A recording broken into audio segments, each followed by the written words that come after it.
Well, that didn't take long. Pikmin is back with a new mobile game. Well, sort of. The Nintendo of Japan Pikmin website has a section called the Pikmin Garden. Actually, the Pikmin Garden is on other nationalities' websites too, but this specific game seems unique to the Japanese version. The game, called Pikmin Counting or possibly Pikmin 100, is a counting title featuring the tiny creatures. I haven't figured out how to get footage off my phone, so this is from Nintendo's website, but the game is free to play on tablets and phones, and I'll paste the link into the description below. Essentially, this new Pikmin title involves you wandering around and whistling for Pikmin, at which point you can hear the Japanese numbers being counted up as the Pikmin arrive, and you can use your whistle to continue to gather more Pikmin as you go. As the game progresses, there are different types of Pikmin, including the new Ice Pikmin, and while I haven't encountered them yet, the website shows all the Pikmin 4 species making a return. It's a very short game and clearly aimed squarely at preschool children. In this sense, it fits in with the other material in the Pikmin Garden, such as colouring sheets, ways that are there to engage younger fans. Okay, you might say that's fun, but not enormously consequential. After all, we have had Pikmin game apps before, in the form of Pikmin Bloom, and as I've covered before on this channel, Pikmin Mania in the Land of the Rising Sun is at quaggled Myclops proportions, with even sandwiches getting the magic Pikmin touch, and a whole bevy of Pikmin-themed advertisements going out. The American and Japanese sites are both flush with Pikmin merchandise, cartoon strips, and other features designed to extend people beyond the standard world of the Pikmin games. And yet, I think this does reveal something quite intriguing about Nintendo's approach to, and plans for, Pikmin. Time was, if Nintendo went into the educational field, it would be very much Mario who led the charge, with titles like Mario Teaches Typing, Mario Early Years, and of course, Mario Paint on the Super Famicom. But these days, Mario has quite a different niche, and it's not education, but entertainment.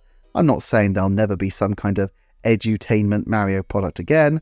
Heck, given the vast quantity of Mario merchandise and the fact that the franchise grossed $10 billion off non-games content, including the movie, last fiscal year, it would be astonishing if there weren't something at least vaguely educational in Mario's oeuvre. But in terms of positioning, this does not make sense for modern Mario. Mario is associated with play and joy and surprise and delight. Pure Nintendo. But while Nintendo has got educational roots, they once produced rip-off Lego blocks after all, the very icon of the company might not be the best vehicle to take them down a more education-led path. No, they've gone with Pikmin for this edu app, and one could argue that it's not the first time, as Pikmin Bloom had, if not an educational purpose, then at least a very family and education-friendly edge with its purpose to make flowers bloom. The actual Pikmin games have traditionally been quite tricky and perhaps resistant to young players, but they are fundamentally intellectual exercises, Dandori exercises, so I suppose in this sense the link makes sense. But Pikmin also benefit from there being lots and lots of similar characters, perfect for counting and puzzles and appealing to younger children, and they have that twee mascot quality that seems to have a particular appeal in Japan. Obviously, one microscopic web title for mobile is hardly a grand statement of intent from Nintendo, and to some degree, other franchises of Nintendo's do have a mild toe in the education market. There's a Kirby-themed music synthesizer on the market, for example, among, I'm sure, many other items of Kirby merch. But it does seem to me that this is a niche that fits Pikmin well and allows Nintendo to justify developing the franchise without risking it cannibalizing their sales from their other franchises too much. After all, each franchise has its own niche that it needs to fulfill. Zelda has a broad appeal to core and more committed players and shows that Nintendo can do prestige titles. Mario's the mascot, Kirby appeals to the very young, and so on.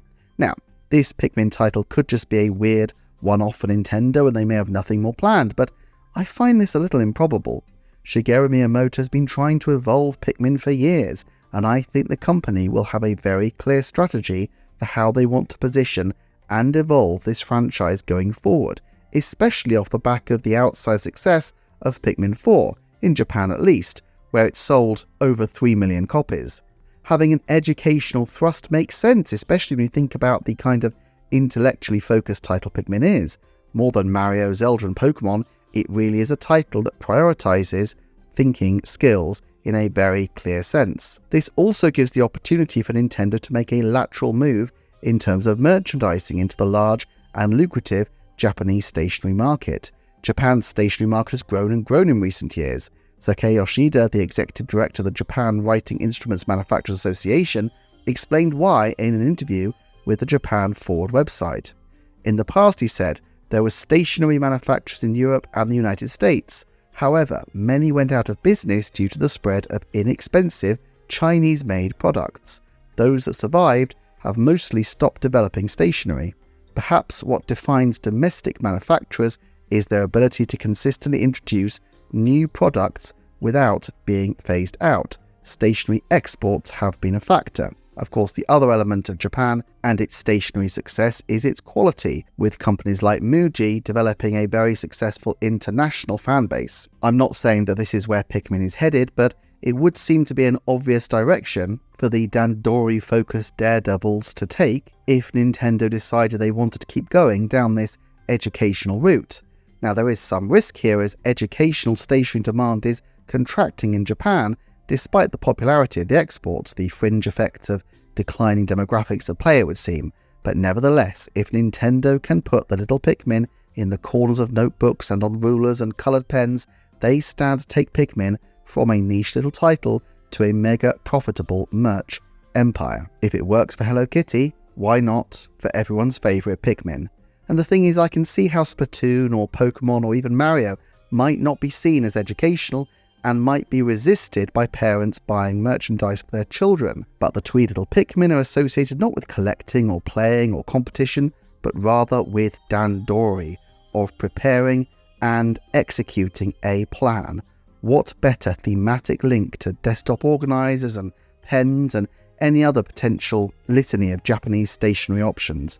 Of course, I'm veering well into speculation. While you can acquire ballpoint pens in yellow Pikmin or red Pikmin styles, there's no evidence I can yet find of this being a market Nintendo has yet exploited, and to some degree they risk competing with themselves given the success of Pokemon, Mario and Kirby in merchandising terms. However, I do think there is a discrete niche that Nintendo can make out of the Pikmin if they choose to continue going down this route, and so I'll be very interested to see if, when and how Nintendo rolls out more Pikmin-themed content as it seems determined to do. That said, this does present some difficulties for Pikmin as a franchise.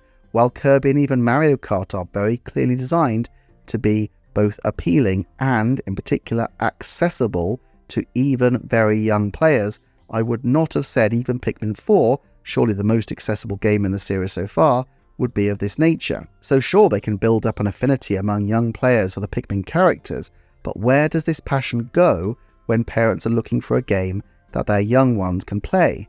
I'm sure there will eventually be a Pikmin 5, and I think there's a decent chance that the game will go further than before in integrating accessibility options so that even young players can get involved.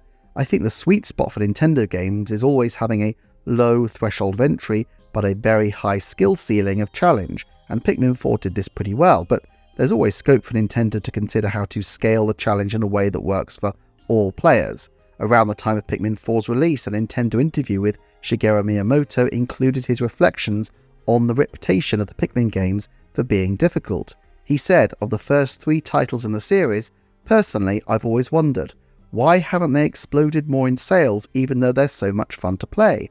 Why do people think they're so difficult?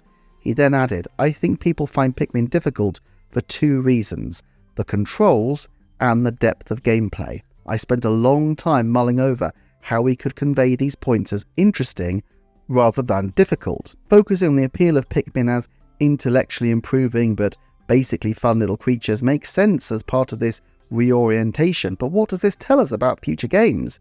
Nintendo has dabbled in Pikmin spin-offs over the years, with Mobile's Pikmin Bloom and of course the somewhat ill-starred 3DS spin-off Hey Pikmin. Is there a chance that before the next mainline title we will see something else with the Pikmin brand go out? Possibly a free-to-play or mobile title that similarly tries to convey the franchise as one of interesting challenges as opposed to being too difficult, one that associates it with intellectual improvement while having fun. A puzzle title or even a more developed version of this very education app could make an interesting way to keep the Pikmin in focus on the system going forward. At this point, I feel like there's a 50% chance that there will be some form of console or mobile Pikmin title before Pikmin 5, not including this web app. And if so, it's likely to be something fairly small and perhaps focused on drawing younger players further into the Pikmin fold. It is a curious time for this news to drop, as I'm just putting out a video exploring and comparing the status of Nintendo's different franchises and how they rank, so please do check that out as it goes live. As ever, I appreciate everyone who likes and subscribes, and please check out the new Pikmin game in the description below. I will see you next time for another Nintendo Forecast.